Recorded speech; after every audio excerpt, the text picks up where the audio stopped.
Well, Hillary Clinton claims she never met Jeffrey Epstein, was never on his island, was never on his plane, and accused the GOP of a cover-up during testimony to a House Oversight Committee hearing into Epstein today. Joining us live is the Republican strategist, John Jordan. It's good to see you this morning, John. So she's not in the flight logs and there's been no charge or allegation. So does her defence stack up? Yeah, it may well. I don't. I know that she knows him. I mean, all of these people in New York know each other to some degree, especially given if they all swim in the same circles. Yeah, I'm not surprised that Hillary Clinton was not on Epstein's island. We know that Bill Clinton. We do have pictures of him in Epstein's hot tub, and I think it unlikely that Bill would have brought Hillary along for that particular trip. No, that's true. Well, he's up tomorrow. So as we know from photographs, he's in the flight logs. He's for a while said that he was unaware of Epstein's criminal behaviour. So what are you expecting him to say? First of all, are you surprised that he's appearing at all? Well, first of all, you know, Hillary Clinton and Bill Clinton are different animals with regard to Epstein. I don't think Hillary Clinton has too much to worry about here, other than that she probably has communicated with some degree. Bill Clinton is an entirely different matter. In the flight logs, in the hot tub. No, you know, when there's a congressional subpoena, you have to testify. Otherwise, you're subject to prosecution. If Bill Clinton could have avoided testifying, believe me, he would have. He has access to some fantastic lawyers, but there's just no way around that. So it's how does he tell that story and what evidence is he confronted with?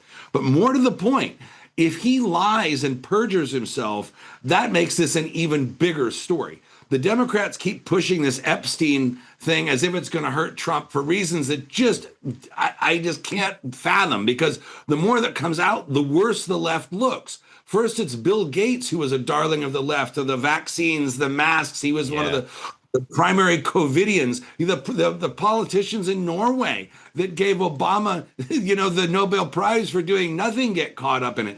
The more it goes on, the worse it gets for the left. But for whatever reason, they just keep wanting to dig in this. Well, I mean, Hillary Clinton has doubled down on that today by saying or accusing the GOP of a cover-up now.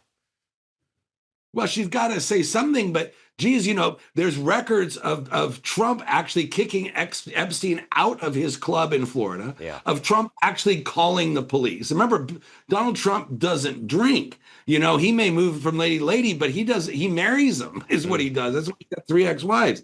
But you know, she has to say cover up, because that's the tagline. That's the dog whistle for the media to start covering up for it. But the more she yells cover up, the more guilty the Clintons look. But the worse it gets for them, and the better Trump actually looks in the whole thing. So does this need Trump to appear? Is there any likelihood of that ever happening?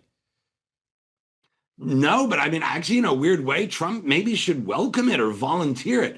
You know, as we said, you know, he kicked Epstein out. He called the police. And this is from way back before he was in politics. Trump wanted nothing to do with this.